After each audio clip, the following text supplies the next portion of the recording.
is always searching out along these global distribution pathways for less appealing parts of the carcass that could be innovated to become potentially edible, to make it edible.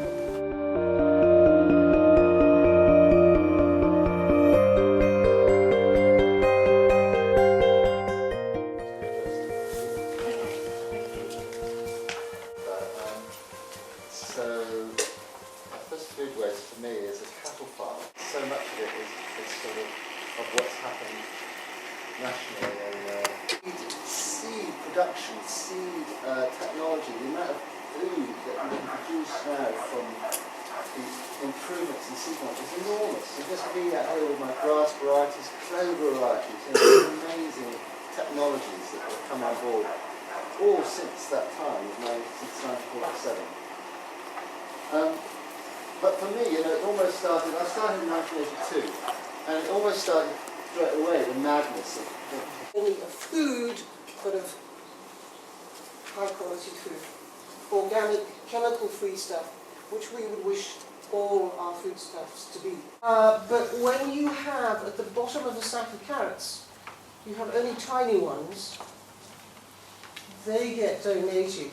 Cheapest producer in the world. So if the Mexican farmer can produce spring onions with a labour cost of £1 a day and cheap land, and he can produce a cheaper rate than anyone else in the world, that will set the price of a commodity.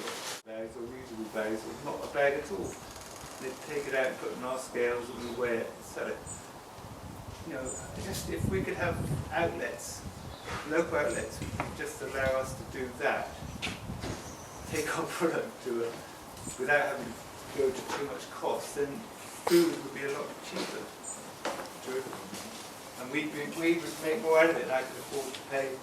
Can do with it. I'll introduce you to some of the things that we've got and tell you a little story behind them, and then I'm going to give you an idea of vegetable.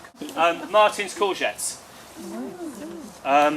So these now are too big for if we stock them on the van, they take up a lot of room and they don't sell very quickly. Because mostly people use our mobile shop. Doing like a stuffed nuts roast. So with like garlic. Yeah. Oh my god.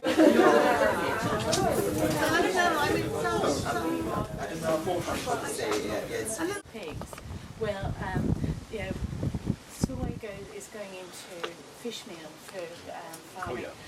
All of the Peruvian anchovies go to China for the fish farms. Now, fish farms aren't necessarily bad, and in fact there's some really interesting multi-trophic models, but it does make a difference. I mean, for me it's like the foodie that says, I won't eat farm fish. The Leeds restaurant admits to reclaiming food from supermarket dumpsters within 10 minutes after it's been thrown away, as well as developing relationships with existing businesses and so forth. And Sheffield, which currently runs pop-up restaurants rather than a daily restaurant in a fixed location, sources its food not from dumpsters or skips, or in American, but from donations from individuals and businesses, including some supermarkets. So interested in the relationship between waste and the business models that they've created. And there's a story here of an attempt to actually make change that has worked but only partially worked, and the situation is changing and there are experiments underway about how that can be adjusted to the new reality. You agree as a consumer to eat whatever the producer has placed in that. That's a waste minimisation system. Now, quite rightly, as Martin said, we don't know what happens. Certainly in our kitchen on occasion things have come out of our veg box and we've looked at it and thought, how are we going to eat this? We've transferred the waste from the farm to the kitchen, but a lot of the time you're going to eat it. So it's a waste minimisation system, the box scheme. That's really been very effective. It's been very powerful in giving lots of people experience of organic food, experience of connection with the farmer. It's given people businesses. Riverford down the road is an enormous box scheme. There are many other smaller box schemes across the country, and it's a business model that actually affects change. Cartographies along metabolic pathways exposed in these food scares such as mad cow disease. However, I think that there's a different more than human geography. that's available, one located in the distribution of foodstuffs from the body they were sourced from, a way to connect bodies because they eat from the same carcass, despite having very different eating experiences.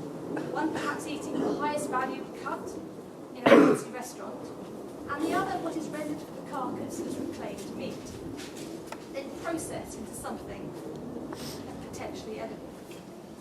So I want to share with you some statistics now from the fresh meat sector.